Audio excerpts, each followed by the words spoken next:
On the windswept ridges of Utapau, Commander Cody hands Obi-Wan Kenobi his lightsaber back.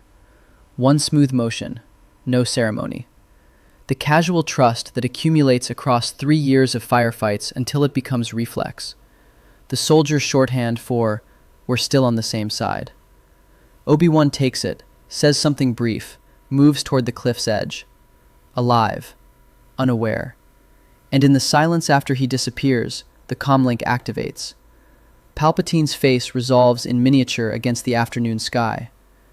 The time has come. Execute Order 66. Cody watches the place where his general just was. Then he calls the ATTE. Blast him. Blast him out of existence. Between receiving that order and issuing the strike, something happens that has generated more sustained discussion among dedicated Star Wars fans than almost any other single moment in the prequel era. A pause, approximately 2 seconds, on a windy Utapau ledge. A beat where the footage shows a man standing in the space between an order received and an action taken. And whatever is happening in that space is genuinely ambiguous. And the fandom has never stopped arguing about it. Whether the pause is hesitation, staging, grief, neurological resistance, or simply good film editing, letting the audience absorb what's coming before the cannon fires. All of those readings engage honestly with what's on screen. The title of this video deploys a contradiction because the scene itself is one. Cody hesitates, or appears to, and the inhibitor chips can't fully account for what that pause looks like. The Revenge of the Sith novelization gives the clearest available window into how this scene was conceived. In that framing, Cody's execution of Order 66 was strictly a matter of duty. Not malice, not personal hatred, not neurological compulsion dressed as military command. Duty. That word belongs entirely to the domain of moral agency. It's what you owe to something you recognize as having a genuine claim on you, an obligation felt rather than installed. A neurological override owes nothing to anyone. A soldier, in the fullest sense of the word, does. The inhibitor chip retcon, introduced in the Clone Wars Season 6 in 2014, gradually smoothed that distinction over. Cody's obedience became hardware. His 3-year relationship with Obi-Wan became context for a potential malfunction, rather than weight for a genuine choice. The moral reality of what it means for a person who remembers, who knows, who acts anyway. That shifted from tragedy into mechanism. The Clone Wars' most emotionally powerful Order 66 content derived its power from clone agency and moral complexity. The inhibitor chip, a Sith-engineered behavioral modification biochip installed in all clone troopers, designed to override their consciousness and compel execution of Order 66, arrived with genuinely generous creative intent. It tried to protect beloved characters from the full weight of what they did. In protecting them, it converted morally conflicted soldiers into brain implant victims, and it answered a question that was never supposed to be answered. That open question, why did they do it? How much of it was really them? Was the wound the fandom kept returning to. The show succeeded despite the chips, not because of them. The chips were introduced under Dave Filoni's creative supervision, in a show that demonstrably loved these characters. The decision to give the clones a neurological explanation for Order 66 came from genuine care.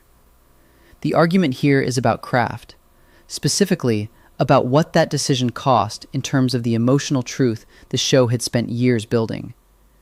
That cost becomes visible well before Season 6, in the 5 seasons of character work the series produced when it had no safety net. The prequel films needed the clone troopers as military spectacle, and they delivered brilliantly on those terms. A white river of men pouring across alien landscapes, the visible machinery of a republic at war. Attack of the Clones gave them an origin, a home, and in young Boba Fett, a gesture toward the human cost of the template. They weren't yet people the audience was asked to care about individually. They were a force. The Clone Wars changed that systematically across 5 seasons, before the chip concept ever entered the story. Rex became the moral center of the 501st Legion, a commander whose instinct for what was right frequently ran ahead of his orders, and sometimes ahead of his generals. He argued, pushed back, and chose the harder path over the convenient one, and the show treated those decisions as genuine choices made by a genuine person. Fives became the individual, the clone who insisted most loudly on the distinction between a serial number and a self, building an identity out of every gap the Kaminoan engineering hadn't managed to close. Dogma became the tragedy, a soldier whose rigid belief in hierarchy was written not as programming, but as a young man's desperate faith in a structure that would eventually consume him, the way structures tend to consume the most faithful. The accumulated argument across those seasons was that personhood isn't determined by biological origin. Being made for war does not preclude being genuinely human. The clones kept choosing, and the choices kept mattering, and none of it required a chip to explain. That moral architecture is what the show built. It's also what the chip retcon quietly dismantled. If you want to see the Clone Wars at its absolute ceiling, the fullest expression of what it could do when it committed entirely to moral complexity without a safety net, Umbara is where you go.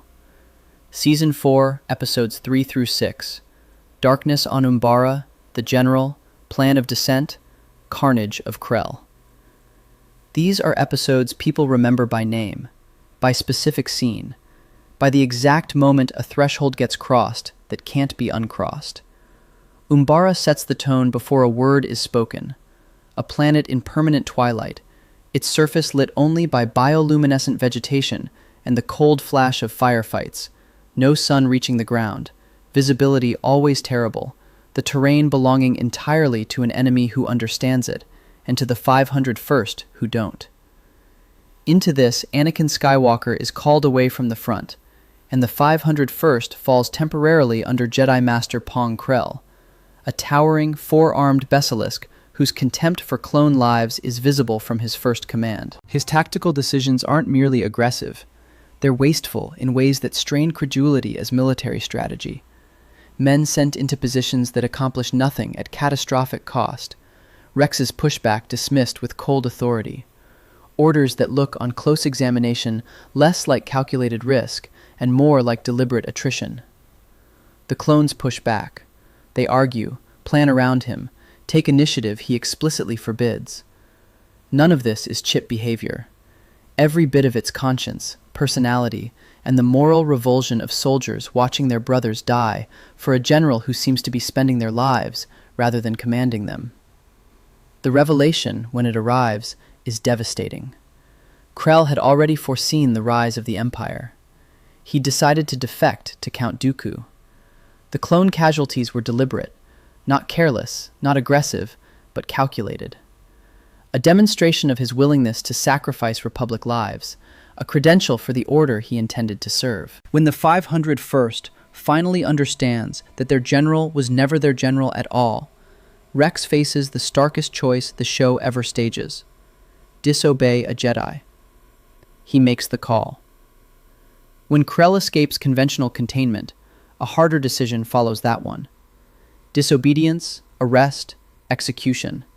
Every step runs on character decision and moral reasoning, with zero chip involvement at any stage. When Krell finally tells Rex what he's been doing and why, when he names the empire he was already working toward and the lord he intended to serve, the scene places his treason in exactly the same light Palpatine occupies in Revenge of the Sith. Krell is monstrous because he chose it. He calculated, decided, declared. When Palpatine makes his own declaration in the film, Krell is already loaded in memory. The gap between the two versions of that act, between a man who chose his treason and an emperor who engineered compliance in others, is where the real horror lives. Krell's monstrousness is inseparable from the fact that it was his. The clones who stopped him made their choice too. Agency at every level, no chip in sight, and the result is the strongest work the show ever produced. The opening of Season 6 shows the chip at its most viscerally effective, and simultaneously reveals exactly where the emotional power is actually coming from. Clone Trooper Tup, a 501st veteran with a face his brothers know, a man who has been in the war alongside them since the beginning, locks onto Jedi General Tiplar mid-firefight during the Battle of Ringo Vinda and shoots her at close range. His inhibitor chip has malfunctioned prematurely. The scene is nightmarish. The vacancy in Tup's expression in that moment, the complete erasure of the person who was standing there half a second before, makes the chip concept concrete and awful in exactly the way it was designed to be. Defenders of the chip concept are right that this sequence works. The question is what kind of working we're talking about. Anakin Skywalker is present at the Battle of Ringo Vinda, in that engagement, fighting on that front, while Tup's chip activates and locks on to the nearest available Jedi, Tiplar, not Skywalker. The chip fires on proximity. There's no selection mechanism. It can't distinguish between a Jedi the story can afford to lose and the one who is the prequel trilogy's entire ultimate destination. Every viewer watching that scene carries the architecture of the prequel story in their head. They know who Anakin is. They know what he will become. They know the mechanism being demonstrated here has Skywalker as its eventual target. And he walks away from Ringo Vinda entirely because the conspiracy isn't ready. Because Tup's chip misfired too early. The dramatic weight of that survival is enormous. It doesn't derive from the chip. It derives from audience knowledge, from tragic story architecture built across 3 films before the Clone Wars ever aired. The chip set the table. The grief at that table was already there. Five's arc, which follows directly, is the sequence's genuine engine. He isolates his own chip, traces the conspiracy upward through the command structure, reaches Palpatine himself, and survives long enough to hold the complete shape of what has been planned for the galaxy. Then he dies, shot in a corridor, trying to reach anyone with sufficient authority to act on what he knows, getting the information out barely and imperfectly to no one in a position to use it. His tragedy is the tragedy of a person who found the truth and died alone with it, in a story whose ending was already written before he started running. He discovered what the chips were. He understood what they meant. He was killed for knowing. That devastation belongs entirely to Fives himself, his individuality, his refusal to accept the official explanation, the moral urgency that no chip malfunction could generate, but a person absolutely could. There's a line in Attack of the Clones that has been sitting in plain sight since 2002, and it creates a concrete, verifiable lore problem for the chip concept. Obi-Wan arrives at Tipoca City in a storm that has been hammering the ocean platform for what looks like days. Horizontal rain against curved white towers, the dark sea beneath entirely invisible. Lama Su, the Kaminoan Prime Minister, conducts the tour with the proprietary satisfaction of a craftsman whose product has arrived ahead of specification. When he describes the qualities of the clone army, its consistency, its reliability, its distinguishing advantages over other military options, he addresses obedience directly. Pull up the Tipoca City sequence and verify it yourself. The exact verbatim phrasing is contested in the available sources, so I'd recommend going directly to the scene rather than relying on any transcription. But the meaning is consistent. The clones are described as totally obedient, engineered to take any order without question. Controllability designed into the biology before the first clone ever put on a helmet. Here is the problem that creates.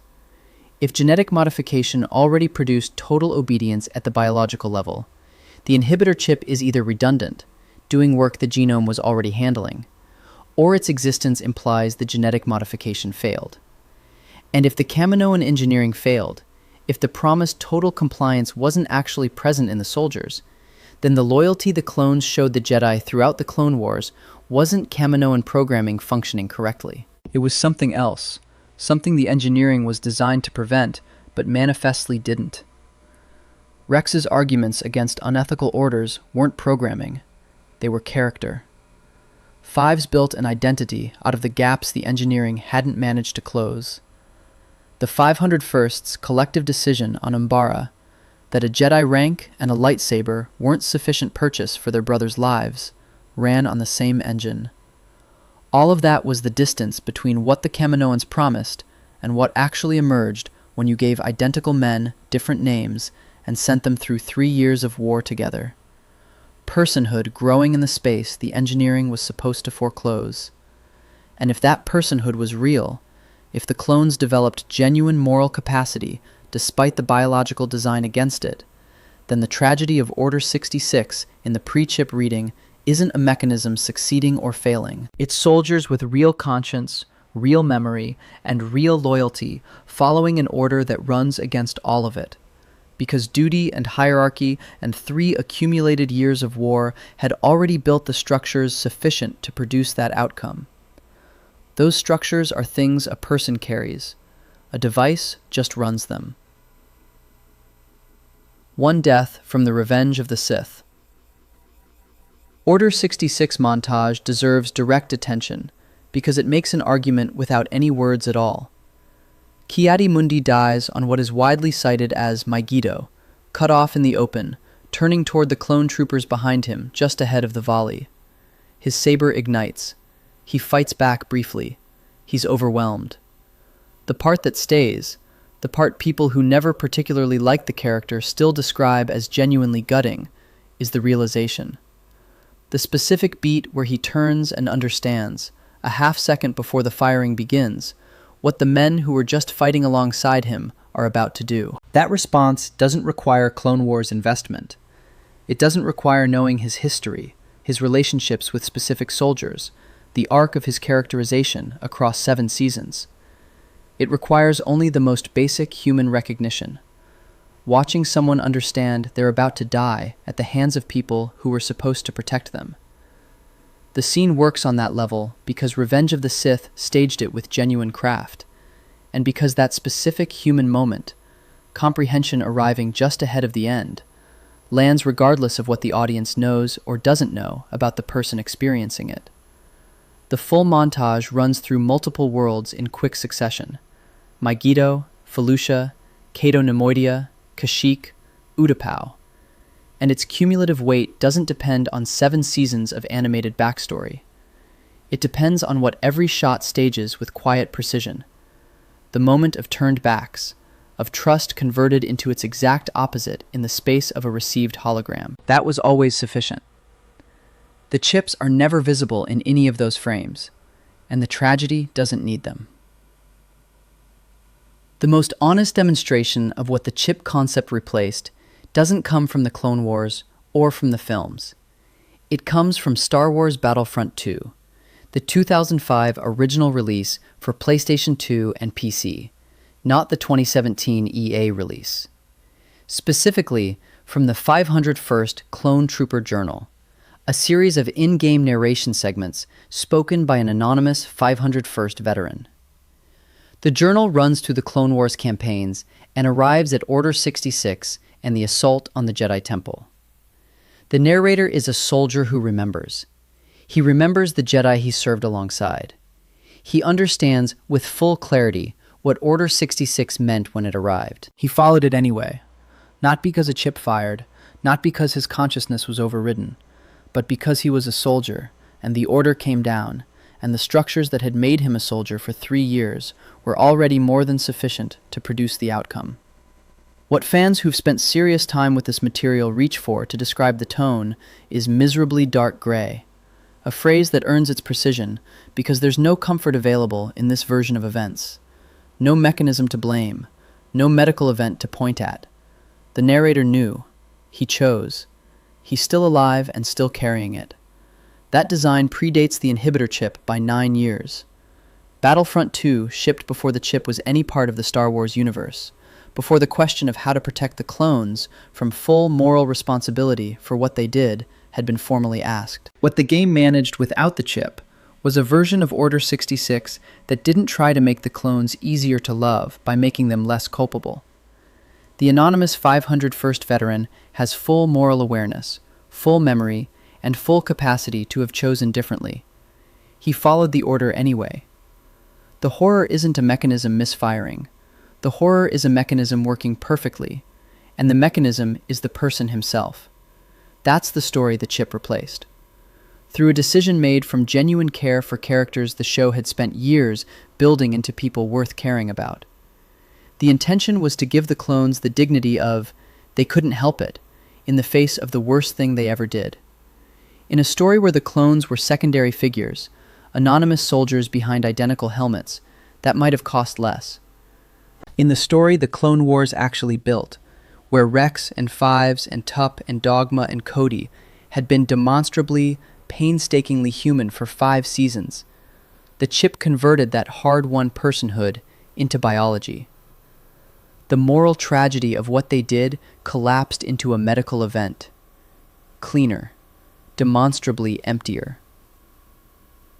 The ambiguity at the heart of this argument has to be acknowledged, rather than smoothed over, because the argument loses credibility if it isn't. The Bad Batch, running from 2021 through 2024, took the chip concept in a direction that partially reconciles the tension this video has been tracing. Clone Force 99, with their deviant genetic profiles, showed varied and inconsistent responses to Order 66. Crosshair remained compliant, his teammates largely didn't. The implication is that chip effectiveness depended on biological factors it couldn't fully control, which means individual variation still mattered inside the chip framework. Personhood still created friction in the mechanism. That reading makes Cody's hesitation available within the chip concept itself. If irregular biology produced irregular compliance, then 3 years of war fought alongside Obi-Wan. Whatever emotional weight that relationship accumulated in a man whose genome was already supposed to guarantee total obedience, could, theoretically, have produced that pause before the strike call.